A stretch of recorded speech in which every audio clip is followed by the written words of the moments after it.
All right, it's 3 minutes past the hour of 12 noon, so I'm going to go ahead and get started. Thank you, everyone, for joining us. I really appreciate you all taking time out to be with us. I know folks' lives are pretty crazy these days, so it means a lot to us that you take time out to participate in our Lunch and Learns. I'm Al Butler of Fitler Club. Thank you for joining our Lunch and Learn today.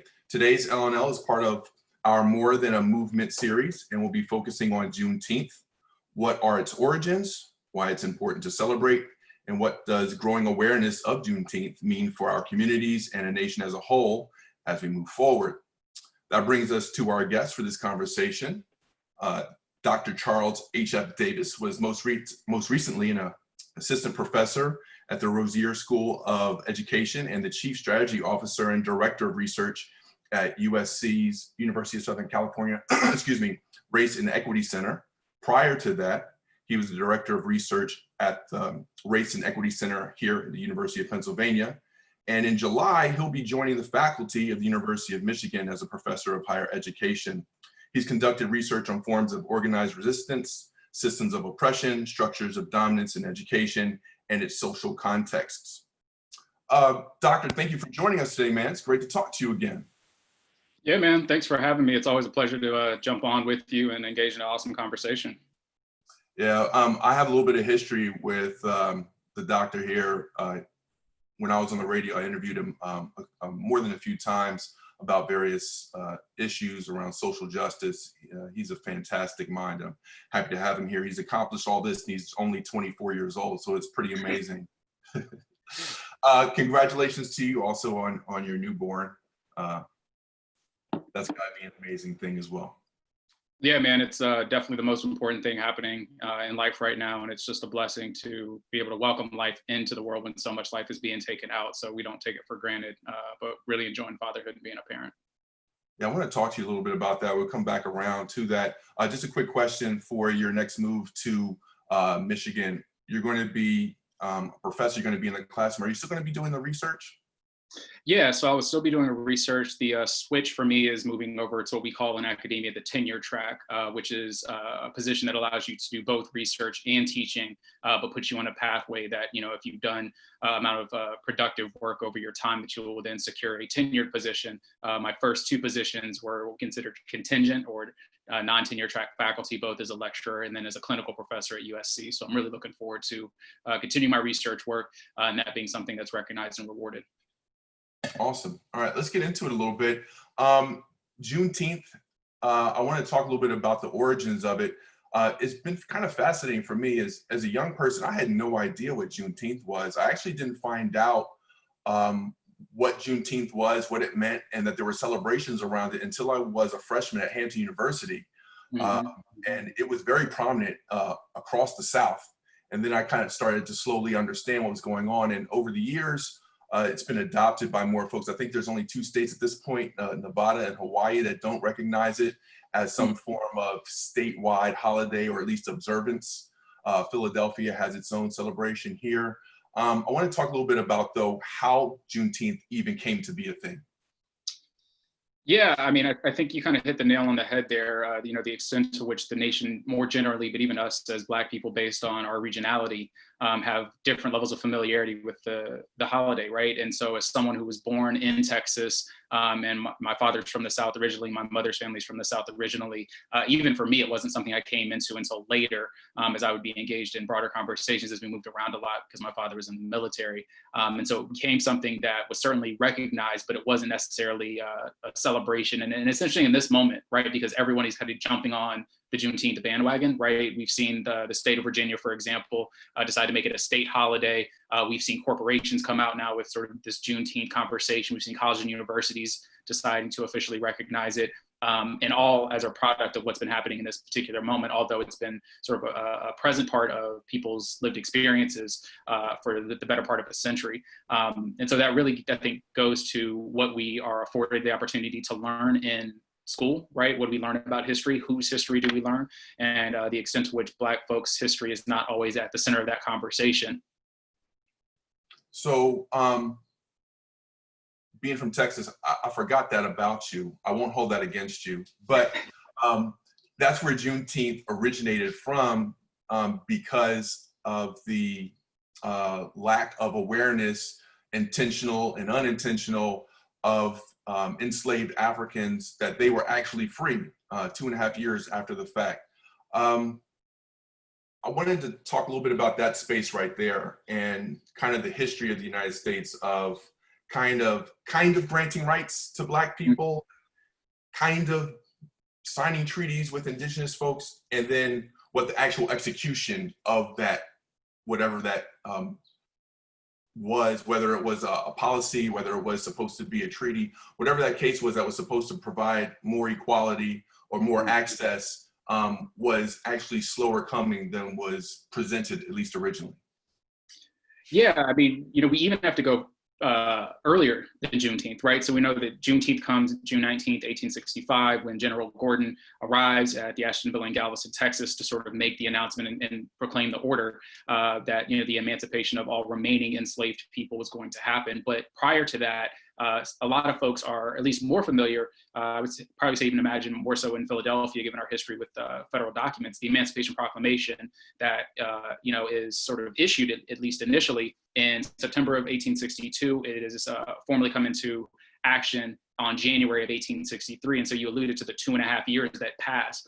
And part of it is this misunderstanding of what the Emancipation Proclamation actually did. So a lot of people are under the impression we tell the story as if the Emancipation and Lincoln himself freed enslaved people, right? And we don't think about it in this broader conversation of what was going on in the Civil War at the time, the extent to which the proclamation itself actually served more as a piece of propaganda and a signaling to European nations that Lincoln was afraid would support the Confederacy and subsidize the Confederacy as this moral authority that said, okay, we no longer believe in or denouncing slavery, because that would persuade the European nations to say, oh, we don't want to support the folks who are pro-slavery in the South, even though that wasn't sort of the initial framing, right? It was about states' rights as far as the Confederacy was concerned.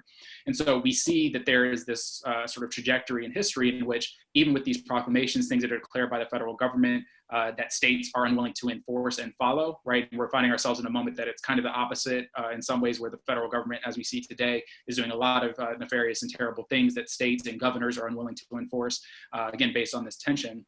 And so it's really about whether it's going to be, enforced and addressed as such. And I think this goes to also a broader notion of who has to follow the law and who doesn't, right? We're thinking about what's happening in this time, and has been happening for years and centuries, really, and the extent to which the law itself is a tool to which Black people don't have access to and are not equally protected under.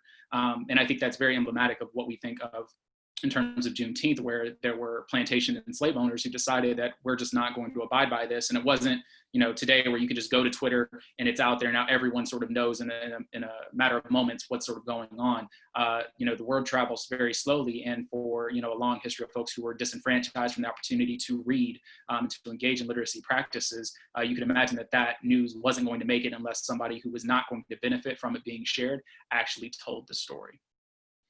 And one of the things I learned relatively recently, about 2 months ago or so, was that even with the Juneteenth proclamation, or movement by Union soldiers into Texas to help secure enslaved people's freedom, it still required some enslaved people to get their own escape, to go to Union bases and present themselves to kind of instigate Union soldier action. Absolutely, right? So we know that power concedes nothing without demand. And I think this is particularly important when we think about those border states, right? And so the proclamation really was for the heart of the Confederacy. But there were a number of border states that were considered loyal to the Union that also weren't abiding by it. So when we think about the history of slavery in Maryland, in Kentucky, and Virginia, that, these are parts of the conversation that we often leave out, who still were slaveholders and owned enslaved people, but that were also, not necessarily affected directly by this proclamation. And so it wasn't until the 13th Amendment comes in, where the formal abolition of slavery, with the exception as punishment for a crime, which we know based on, more popular documentaries now and a lot of the readings earlier, that, in many ways slavery continued through the criminalization of Black folks, in particular within the South, but also within sort of all of the imprisoned industrial complex that we see across the country. Yeah, and one of the things I think that's so important to underscore there is the fact that I think there is kind of a perception, a misconception for many folks, that the country needed to free slaves, that Union soldiers had to actively participate to free enslaved people, and that if not for government intervention, military intervention, then people would have remained enslaved. But the truth is, all along, all during slavery, there are continuous uprisings, and there were multiple uprisings up to the end of the Revolutionary War, the Civil War, that instigated some further action by the United States government to free people.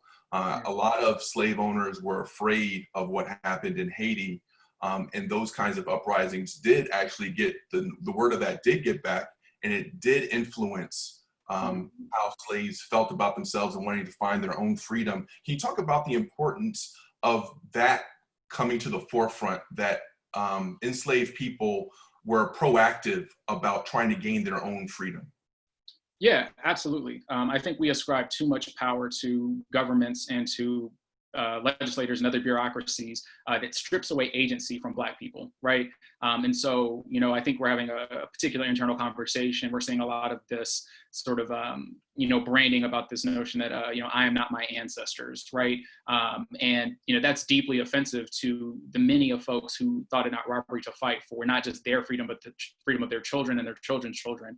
And so, we have some popular accounts like Nat Turner's rebellion, but other rebellions that took place in South Carolina and Virginia and Georgia that really stemmed from, word traveling that what was able to happen in Haiti successfully, because the first successful slave rebellions happened in the Caribbean, that, Black people had agency and demonstrated that by rising up against their oppressor and their masters at that time. And so that was always a part of the conversation. And had it not been, I don't know that there would even have been space for federal intervention at that particular time, in the same way that any of the wins that we are seeing now in legislative decisions are ultimately the result of activism and organizing, in the same way it was on plantations that we're seeing now, that these demands are the things that are finally being answered to some extent because people have put them forward, right? There was no intentional effort by the government to say, oh, we just think this is a good idea, and out of the sort of morality of our own heart that we're going to do this, right? There was an actual interest for the nation to move in this particular way because Lincoln himself was not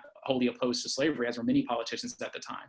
But it was really that they wanted to have and gain control of the nation as a whole. And if this was the thing that allowed them to do that, as we would say in the critical race theory perspective, this is where the interests converged that allowed for us to get things that we were needed, but it was also in the interest of the nation to do at the same time. And we can see that in a number of white institutions, not just the government. We can see that with what's happening with the NFL currently, and sort of this 180 that they've tried to turn in relation to, caring about Black lives, presumably allowing kneeling to happen, entertaining the notion of Colin Kaepernick coming back into the league, because it's in their interest and their financial interest in particular to move as the way that Black people have been moving for a very long time. Yeah, I want to put a pin in that because I do want to come back to that point. I do want to let folks know, though, it's 12:16 here in our Lunch and Learn Zoom, and part of our More Than a Movement conversation. If you want to participate, if you want to ask a question, feel free to throw it in the chat. I'm happy to take your question and hand it over to the doctor to get his take on it. We'll be doing that throughout, so feel free as it comes up to shoot it in there.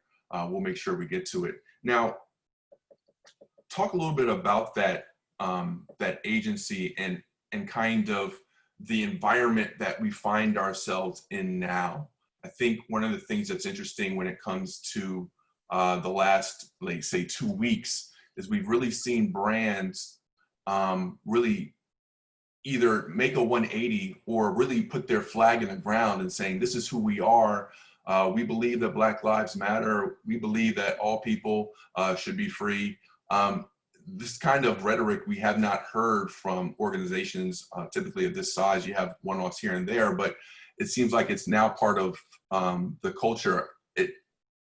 It's hard not to be cynical when you look at that. How do you balance what people are saying, what brands are saying, and kind of a cynical viewpoint of, yeah, you're just doing it because it impacts your bottom line, versus this is the progress we're fighting for. This is what we want. We want these organizations and companies to be able to say, hey, yeah, you matter, and we know you matter, and we're going to now form our businesses and our companies and our entities so that they better serve you and your needs, and our employees feel more safe. So how do you strike that balance?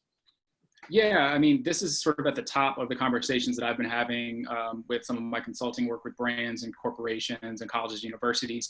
And I think the important thing to remember is that, as a former mentor of mine would say, the bottom line is results and everything else is just rhetoric.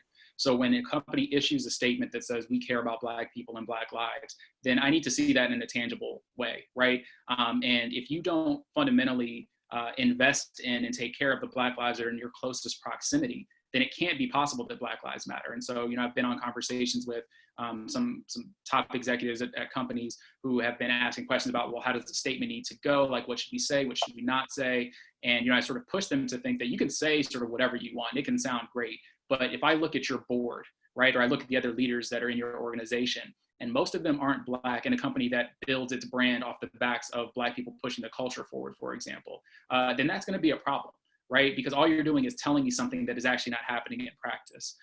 When I think about colleges and universities who are issuing all these statements about how much Black lives matter, but I see those same institutions that are, Al, you're an athlete, so you understand this, right? These sort of involuntary workouts that are actually not involuntary, especially if you're on scholarship. And we see that football players are having to return to campus, and we're seeing from the NCAA that multiple students are testing positive, and there's no real plan to ensure that they are going to be kept safe as a result of participating in these quote unquote involuntary workouts. So again, you say that Black lives matter here, but we're not even taking care of the population that is deeply and disparately affected by the COVID-19 crisis. And so I think part of the balance has to be that it's fine that we make these statements, but what is the substance? What is the materiality that comes with these statements that actually proves to us that you're deeply invested in Black people that work in and around your organization, you're invested in the Black communities within which your organization is situated, in a way that isn't just, paying lip service to something to, provide a good public relations campaign for your organization.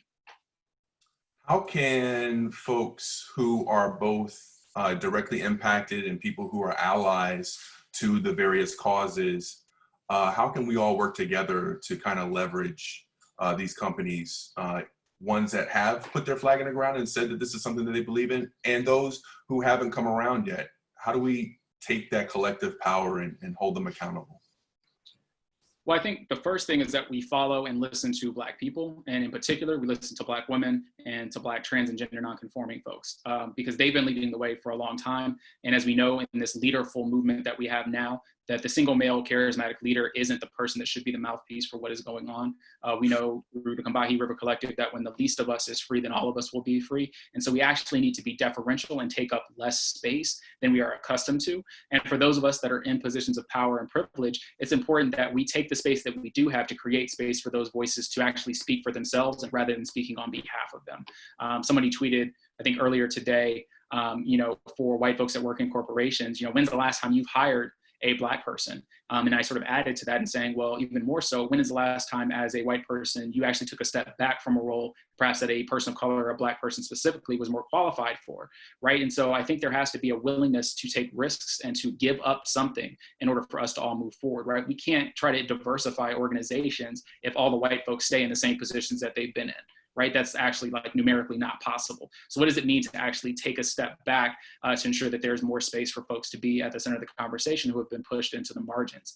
And as far as working together, this notion of allyship is being rightfully contested, and it should be, because one, allyship should be deferential to the folks with whom you are trying to build and be in better relationship with. So that's one. But two, we don't necessarily need allies as much as we need accomplices, right? We need people who are going to get down dirty and do the actual work, and do work in communities that otherwise don't know about this. So it's not, as a white person, you need to show up to the next Black Lives Matter meeting, although that's fine. We actually need you to go back into the conversation with your family, with your friends, with your coworkers who may not get it, and help do that work and lift that burden off of the shoulders of people of color who are constantly having to do that unpaid, uncompensated tax labor to ensure that white folks can kind of get it right. And there's a wealth of resources at this point where Google is accessible to me just as it is to you. There are guides floating around. And so I think that's a perfect place at which to start to engage in the conversation and to start figuring out what can be done given your particular position. And I think one of the things that has come up in conversation, by the way, I did send you that request. One of the things that has come up in kind of conversation online, at least, that's one of the places I found it, was the idea of when we're talking about privilege, the idea that I got you. You got me? All right. So the concept of I want to make sure I quote it correctly, that people who are used to privilege, when measures for equality are taken, sometimes it can feel like something is taken away from you, or you are in turn being oppressed in a way. How do we kind of bridge that gap for people who feel like, wait, I've had this, you're asking me to give this up, I don't know if I'm okay with that. How do we bridge that conversation? How do we reach the folks who feel like your equality, my equality, others' equality means that they're losing something? Yeah, I mean, I think part of it is actually accepting the fact that when you've been overprivileged your entire life, the notion of not having what you've always had access to makes you feel like you are now in the same position as those who've been deeply oppressed, right? And that's just categorically false. So I think it becomes a matter of reframing our perspective. And I'll speak from this as someone who exists both in a position of marginality, but also in a position of power and privilege as a male-bodied, cisgendered, heterosexual guy. And so again, as I said before, it does require we give something up, right?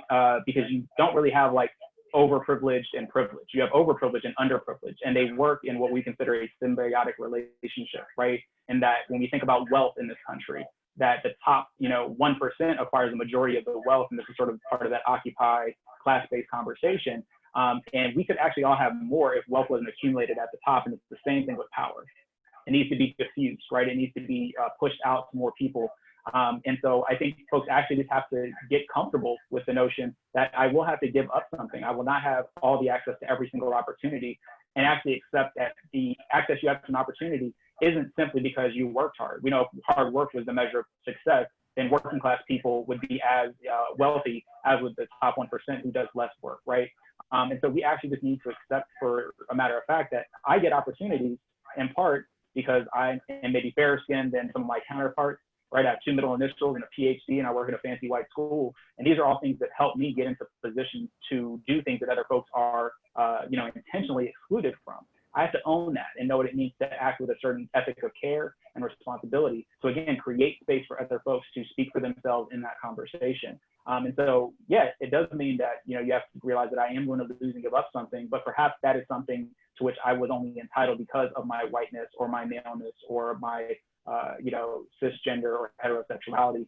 And it doesn't mean that you're a bad person, right? Like, this isn't about one's individual moral character, but more so how we, sometimes knowingly and unknowingly, perpetuate systems of oppression that marginalize other people, right? We are all cogs in that machine and often do that work in ways that are not even known to us because it's systemic, which is why I want us to think more. So moving from just individual actions to looking at systems and structures that allow for inequality to persist in this country. How does national observance, more or less, of Juneteenth impact the ability to break down that structural embedded racism? I don't know that it does. So as you mentioned, right, like 48 or 50 states, recognize this in some form or fashion. Black folks have been recognizing this, for over a century, especially in the state of Texas. So, in many ways for us, it's like, welcome to the party. We've been here, we've been doing this. And for, Black folks who work in certain companies and corporations, like, we've been taking this day off and finally have a sick day or some PTO. And so part of what it does is it allows us to engage in the same practices that the rest of the nation does on July 4th or some other holiday that signifies to them something useful in American history. And so it sort of gets at that notion that our history is American history and that can and should be valued. But I think it also raises the question of what is done with that day. And so part of it for me is struggling with, well, what are white folks who are just now coming into this conversation about Juneteenth actually going to do on that day, right? In my particular opinion, I don't think it becomes a day to take off, right? Like, that's a day to actually ingratiate yourself in doing the readings, to be deeply committed to the work, to work with other white folks, where it should be a day of rest and reprieve for Black folks celebrating their independence, right? And I think it's the same thing when we think about other areas, right? Like, we're in Pride Month. So what does it mean as someone who's heterosexual to sort of, buy all the branding that was happening with Pride last year and continues, right? All of the, rainbow colored branding that was happening from companies, opposed to actually meaningfully being invested in the history of Pride, knowing that Blackness and the struggle for LGBTQ rights are deeply enshrined because of Marsha P. Johnson, Black trans woman who started Pride, right? Like we have to do the work rather than just do the celebration. And I think that's a really, really important part that needs to be understood by folks who will always benefit from something like this that happens, but aren't necessarily committed to doing the work and the labor associated with why this day was even made possible in the first place. I'm going to take it to the chat and take a few questions from there. First up is Robin. Robin asks, does Doc agree with Byron Wilson's strategies for #HowWeFight campaign? I'm not familiar with it, so if you could talk a little bit about that and then whether or not you agree. I'm sorry, could you restate that one more time? Yeah, it's the Byron Wilson strategies for How We Fight campaign. Are you familiar? I'm not. I'm not either, and I apologize for that. Robin, if you can give us some more information on that, I'd love to dig into that a little bit more. And then the next question is from Trisha. She says, what do you say to the argument that employers make that they do not have people of color applying for open jobs, but very qualified white people are applying? That's kind of a one that we've combated for a while. How do we move that forward and kind of break down some of those older arguments? Yeah, this is a common question. In my former work at the USC Race and Equity Center, it's something that we had been working on to try to troubleshoot in higher education specific. And this is always interesting because as someone who often receives notes from recruiters for particular positions that I may or may not be interested in, and replying that I'm not, their immediate second question is, well, do you know somebody that I can reach out to? Right. And so for me, I see folks of color who are highly qualified, highly skilled all the time at conferences, through various networking events. And so there actually is something that is not about whether we are in the pipeline, but the fact that there are cracks and breaks in the pipeline based on structural and systemic racism that ultimately devalue what it is that Black folks bring to the table. Right. So Al, you're a graduate of Hampton University, one of our premier institutions, HBCUs. And we know that for many employers, the perspective of whether they have to weight a Black student who went to Hampton versus a Black student who went to Harvard, that many of them will defer to Harvard under the assumption that they are better qualified or better educated, which may not be the case at all, right? And they won't say that outright, or they won't say it's necessarily a Black thing because they'll say, oh, I did hire a Black person. And it's like, well, they had to come from a white institution that was considered more valuable than the education that was happening for a Black student at a Black school. And so part of it is getting at this underlying notion of implicit bias, right? Which is really, sort of racism at its lowest level, because there are steps between bias, prejudice, discrimination, and racism at a systemic level. But I think we have to ask the more difficult question of what is preventing our company from having access to these types of candidates, or what are we doing in the process that is meaning we can't actively engage in recruiting, hiring, and retention of folks in the same ways that we make efforts for highly desirable white candidates. And so it really is to pose that particular critical question, because there is no way, shape, or form, given the over-increasing access and democratization to higher education, although it's not as wide as it needs to be, that there are just, a bunch of unqualified Black people who are applying for these jobs. One thing we know at certain senior levels as well is that a lot of that is through relationships, right? We can think about that even in the context of, the United States presidency, of whose fathers were presidents before them and how they helped them get into, elite schools, even though they weren't doing well, and ultimately were able to run for president. And so a lot of jobs too are the fact of who knows who, right, and who knows you. And if you're not in right relationship and in community with people of color, then inevitably white folks will continue to kind of move to the front of the line simply because of how the networks are developed. And so I think it's important not to shift the onus of responsibility to individuals who we say are not doing their due diligence, but instead shift it to institutions who can and should do a lot more to ensure that they have a diverse number of candidates that are coming in, and that we can take account for the unique skill set that they bring, especially in this moment. Because it's kind of amazing to me, and you maybe have seen this as well, right? That we have this notion that there aren't Black people, and yet we are scrambling to find and hire as many Black people that we can in this moment for different roles, or try to hire from within and promote from within, even if we let them be stagnant in a role for 6 or 7 years, right? So it's really confusing, I guess, to some extent for me, that when it's absolutely necessary and it's good for the brand, people figure out ways to make it happen and find a solution. But if it's not, we're kind of okay with business as usual. Yeah, that status quo and fighting that is like, it's the constant uphill battle. One of the things that you mentioned in this conversation so far, I want to kind of drop back into it a little bit. You talked about the idea of how it's important for folks like you and I to kind of take a step back and let folks, women, LGBTQA folks step to the forefront. We have seen, unfortunately, some violent attacks against Black trans folks, even in the midst of Black people being on the streets and allies being on the streets looking for change. We still have some of this happening within our own community. So if you could talk a little bit about how anti-Blackness and homophobia in the African-American community can be kind of, Juneteenth can kind of be a jumping off point to kind of talk about some of these things. So not only is it an outward thing about pushing the system and breaking down some of these historic systems that we know that are in place, but then also doing some of that inner work. Yeah, I think this is a great, point to talk about. And so, for me, as someone who didn't see themselves as, actively participatory in the marginalization of women and queer folks, I certainly had a lot of deeply ingrained perspectives as a result of the society in which we live and being rewarded in certain ways about those groups of people. And it wasn't until I actually took heed to the labor of Black women and Black queer folks who invested in me through their work and through conversation that helped me actually understand the ways I was complicit in not standing up in spaces where I could and should. And so for me, as someone who studies resistance and social movements specifically, I'm always interested in what I call the disruption within the disruption. And so when we are trying to make a move for racial solidarity, we have to understand that in many ways, our greatest opponent is not just white supremacy, right? Because that's something that we can all say that that's what we need to be fighting against. It's actually the way that misogyny and homophobia and transphobia undoes the solidarity that we're trying to construct around a singular aspect of our identity, because it continues to marginalize folks who have been doing that work for a long time.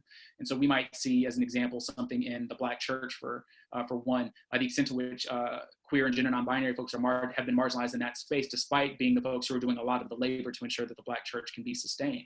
When we think about the popularized version of the civil rights movement, that someone like Bayard Rustin, who was a gay Black man who was the premier architect of the 1963 March on Washington for Jobs and Freedom, that because of that was actually leveraged against Dr. King by the FBI, that those are people that we forget even though they've been doing the work all along.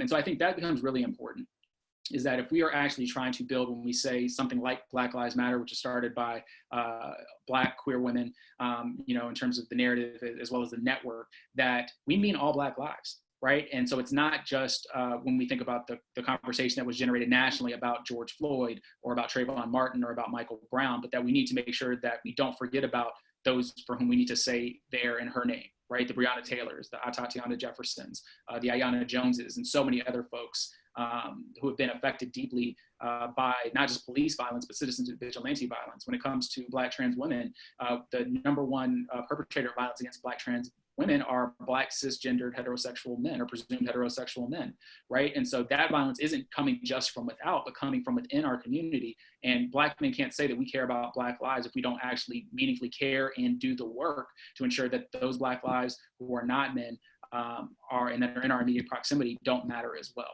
Right? I think that becomes critically important because none of us will be free. We're also held hostage by these things as people who benefit from them, which I think is a really instructive note of not thinking that white supremacy, for example, is something that just affects Black people. It affects us more so and disproportionately than white counterparts, right? But it also holds white people hostage to this sense of racial animus that they themselves can't shake, and it affects their ability to have meaningful relationships across racial difference, to be able to deal with some of the own internalization they have about how they feel and think about folks, or this way that we often like to create exceptions of specific Black people, where we also as a community think that Blackness has to look a specific way in order for it to be acceptable and respectable, even though that is not the job of any white person to determine on their own. That's another thing too, and it comes up within our own conversations and broader conversations when you're talking about what Blackness is and race being a social construct. It feels like it's a constant tug of war of, this was a thing that was created. It's not real. The one drop rule was a thing that was a key component of white supremacy, and in making sure that those practices and laws were embedded and enforced generationally. So that creates one circumstance where you have people of various complexions, various shades of blackness, quote unquote. And then you have the idea on the other side that, well, race isn't really a thing anyway. Obviously, there's our reality that we live in and we live every day. And then there's kind of like the larger conceptual stuff that we can maybe aspire to. How do you tackle that tug of war of, you know, this was something that was actually created by white supremacy. We kind of have enforced our own black code in that. How do we navigate that space in a way that's helpful and moves us forward? Yeah, you know, as someone who's trained as an anthropologist primarily, this is a question that we've often wrestled with. And so as an anthropologist, you know, we know that race is socially constructed. And although race itself may not be real, racism certainly is. And so we need to think about why race was constructed in a particular way. And when we think about racism and race more specifically, we need to think about it as a set of social relationships, right? And a sort of hierarchical organizing of people in a certain way that really undergirds, as we talked a bit earlier about slavery, this notion of racial capitalism and the extent to which the marginalization and sort of race-bound way of seeing people was allowed them to be commodified for the purpose of developing profit from which white folks and white institutions disproportionately benefited. And so it becomes a purpose of not dismissing the notion that race has an actual impact on people's lives. We know it does vis-a-vis racism, but saying, okay, what can we do to think about at a systemic and structural level what we're doing to alter the relationships of power within our organization and within our sort of immediate sphere of influence. And I think that's really important so we don't get stuck on this notion, well, if race isn't real, then I'm going to do what a lot of folks do and say, oh, I don't see race. Right. And this is sort of this colorblind racism that Eduardo Benedicta Silva talks about in his work, Racism Without Races, which is a great text I encourage everybody to read. But that race can both not be real and have very material and specific consequences. And this is why, again, it's not just interpersonal interactions, right? It's not just the perception of Black people and non-Black people of color as threats or as in some ways superhuman, as was the case in Darren Wilson's own testimony about Michael Brown. It's that there is a system in place that from the way that we are educated, the media that we consume, the interactions that then we have that are shaped by both of those things that develop these sense of prejudices and biases and discrimination. And so I want us to not get too focused on this notion of race just being socially constructed, but for what purpose was it constructed, right? And I think this goes to another point about this notion of Black and brown people as minorities, right? Which I think is a mischaracterization, as we know as well, that we are not minorities, right? That only would deal with how and what ways we show up in a composition or how we're represented. And we know that now the country is moving to what we call as a majority minority state, where there are more Black and brown people here than there are actually white folks. But at the same time, the level of power that's happening across the country and in these organizations is still overwhelmingly white, right? And so then we need to focus on the process by which people who have been deemed and named Black and brown are excluded into the margins politically, socially, financially, through a process that disenfranchises them from the same access that their white counterparts have, which is why we are minoritized people and not minorities, right? And so depersonalizing it, again, moving to the systemic and structural level helps us see that there is a system and process in place that continues to allow for Black folks not to have as much social mobility as others. This would help explain to some extent why you could have a Black president at a point in time and considerable things not move in terms of the yardstick for Black people, because that's one individual within an already sort of larger system that has so many other pieces to disenfranchise Black folks, which is why we now are having sort of a conversation about the extent to which the Trump presidency has, irreparably changed the way that some of the justice system will work based alone on the federal judges that have been put in place who are conservative, right-leaning, and perhaps even racist. It is now 18 minutes before the top of the hour, which gives us about 15 minutes more of this conversation. Folks are welcome to put questions in the chat. Look forward to getting some of those. I do have to do a little bit of housekeeping, so bear with me for a second. On Monday, June 22nd, we have Skincare 101 with Dr. Hal Farber. And then we also have a wine tasting with Brian Freeman and the winemakers behind Farnatine. I hope I'm saying that right. That's on Tuesday, the 23rd at 5:30. So you have the Skincare 101 Monday at 7 and wine tasting Tuesday at 5:30. So we appreciate everyone being supportive of our programming during this time. And if you don't know, we've opened outdoor dining at the club. So You can go down to the garden that's right outside of the ballroom. That's at 24th and Randstead. And we have seatings there daily. I believe it's from 8 to 12. Miranda will correct me if I'm wrong, but from 8 to 12, 12 to 8, excuse me, from 12 noon to 8 p.m. So you can get there for lunch, and then we also have that dinner service. A lot of great new menu items, and there's a lot of the old favorites in there as well. So be sure to check us out. And it's honestly, it's beautiful down there. I didn't know the space could be converted like that, but it's really great. So I hope folks get a chance to come down and see how the space has been changed and transformed based on what we have. So that's Monday through Friday, 12 p.m., 12 noon to 8 p.m. All right. So getting back to the conversation, with Juneteenth as it is and gaining more prominence, I kind of wonder, as we move forward as a nation, are there ways that we can kind of make it a Juneteenth 360 kind of thing, where it's not just kind of like a single day observance that, oh yeah, remember we did this and that passed and okay, as opposed to being something that's more kind of transformative, that pushes the ball forward, and that we can continue to have kind of like, and not just a Black History Month, not just a Juneteenth, but have a collective American acknowledgement and education of what we are, what we were, and where we're going. Yeah, I think that's really important. I'm a staunch advocate for Black History 365. And so I think what we need to be sort of attentive to is the instructive note that Juneteenth provides us, right? And so, other names for Juneteenth include Jubilee, Emancipation Day, Freedom Day even. And so if we want to celebrate Juneteenth, then we also have to be willing to celebrate and work for the liberation and freedom of Black people.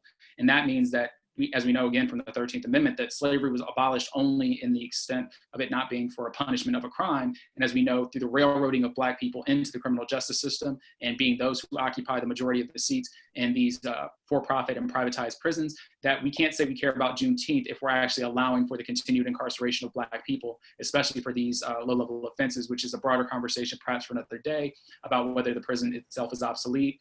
Spoiler alert, it is. We need to abolish that immediately. And so I think it's about what meaningful commitment do we make to the liberation of Black people.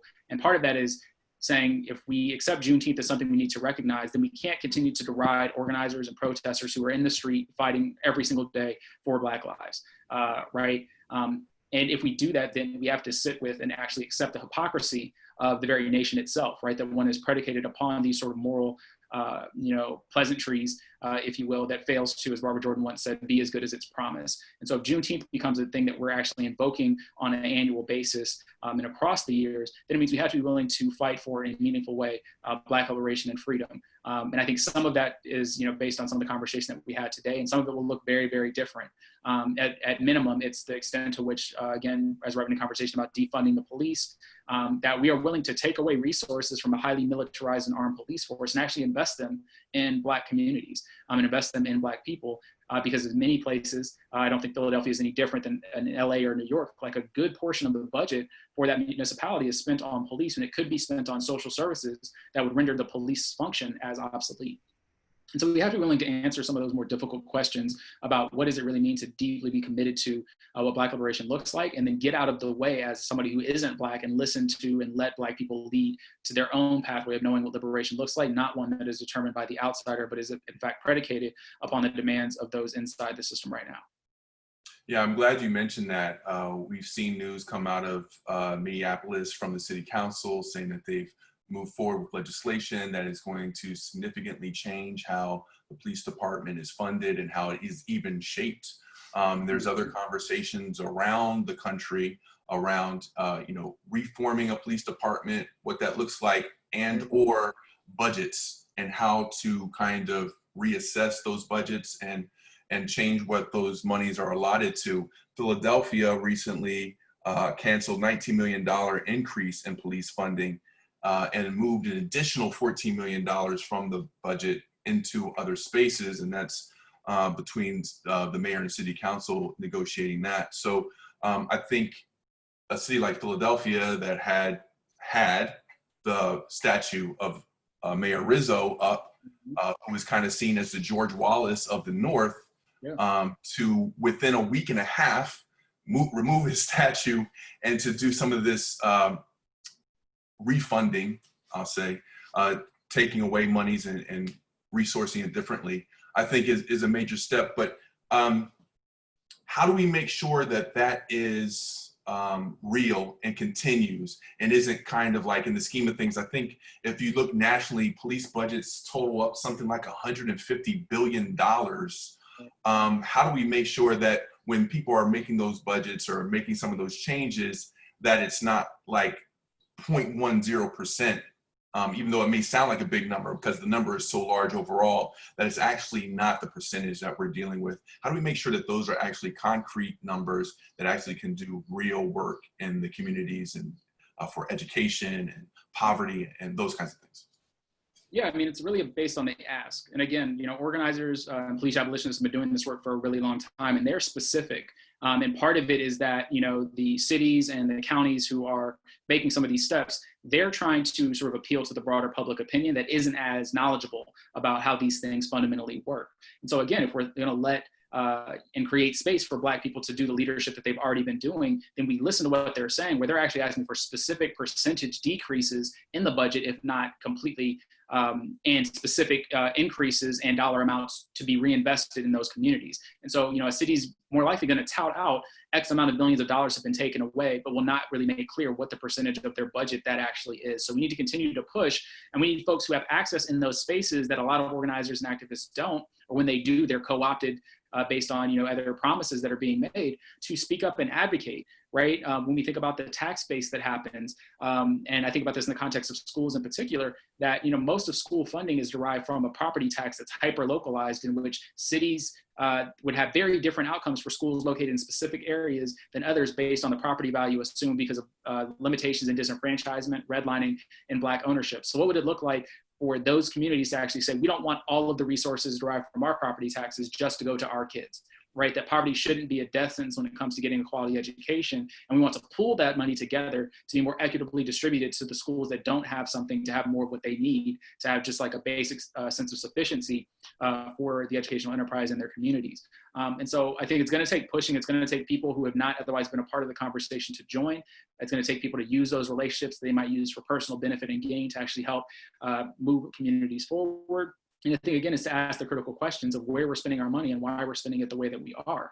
We're attempting to address issues of mental health and homelessness by criminalizing, poor working class Black and brown people who just don't have access to basic resources. And why is that the case, right? What do we benefit? What revenues are being made off the backs of these folks when that money could otherwise be better spent?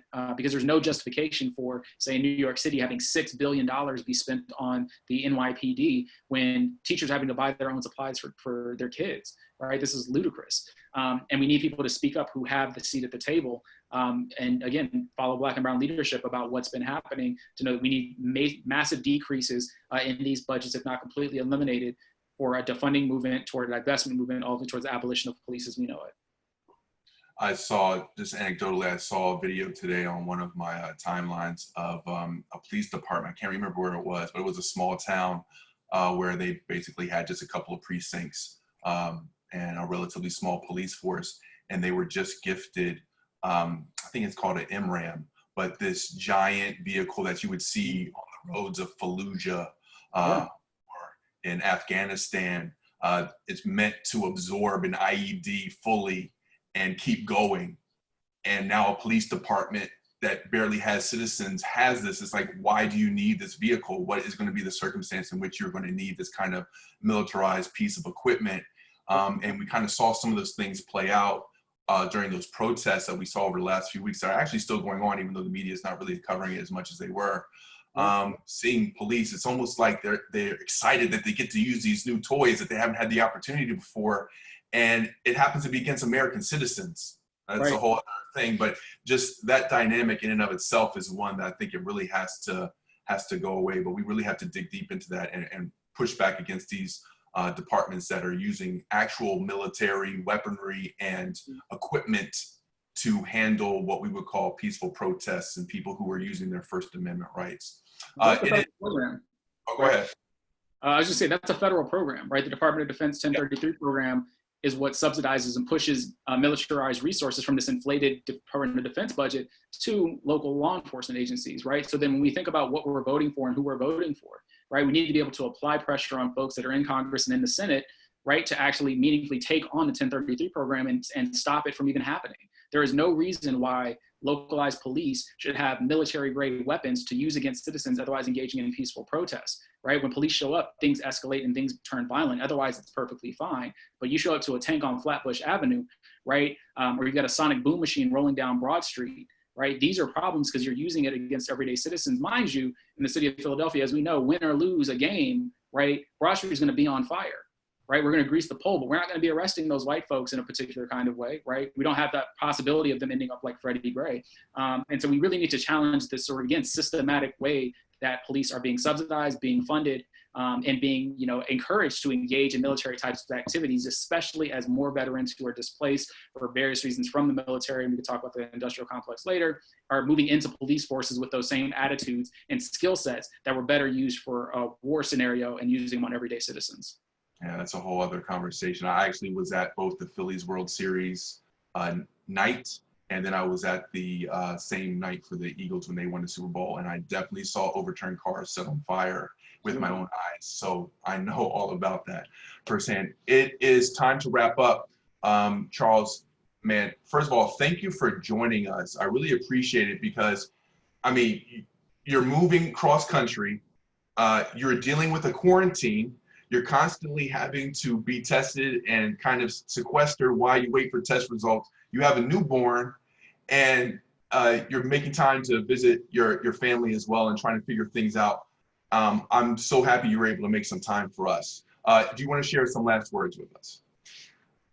Sure. I mean, again, thank you all for the opportunity. I think it's really important as an educator to always engage in these particular spaces. It certainly has not been easy, but being a Black person in America isn't, right? So I'll take my first world problems and keep it moving. I just want us to be thinking about three important things as we all move forward in this work together. As Black writer from Jackson, Mississippi says in his work, Kiese Layman, is that all people deserve to have access to good love, healthy choices, and second chances. And so when we think about good love, it's that we create and make spaces where people who have not traditionally been valued are shown that they're valued, that they're cared about, that they're loved in material and interpersonal ways, that those folks also can make healthy choices in their everyday activities, that folks aren't going to have to choose between whether they stay sequestered in quarantine in order to protect themselves, especially if they're immunocompromised, or have to be out in the streets fighting for their lives. And most importantly, that we give folks access to second chances. So much of our criminal justice system, the way we think about the institution of policing, the way we police other people's existence is not about second chances for Black and brown folks in this country. If we can focus on making sure that people have access to good love, healthy choices, and second chances, then I think that we'll be okay. Now, I have one more question for you, Doc, but before we go, just a quick reminder, Skincare 101 with Dr. Howe on Monday the 22nd at 7 p.m. and Wine Tasting with Brian Freeman. And that's June 23rd, Tuesday, June 23rd at 5:30. Charles, how can folks find you if they want to get more information, chat you up, follow you online? How can they do all that? Yeah, you can follow me on Twitter and Instagram at HF Davis, H as in Harold, F as in Frederick, Davis. You can also go to hfdavis.com to visit my website and find access to some other resources. But again, thank you all, and I appreciate the time. Look forward to catching you on the internet. Man, again, thank you so much. And thank you all for joining us. I hope this was beneficial to you. We're going to continue the series, More Than a Movement. As a Fitler Club, it's our commitment to making sure that we're covering these subjects, not just specifically for African Americans, but for folks who are marginalized across the board. We want to make sure that everyone is represented and that we are truly a club that is inclusive and diverse and reflective of the communities in which we live. Thank you all again. I look forward to seeing you at the next Zoom. Thank you.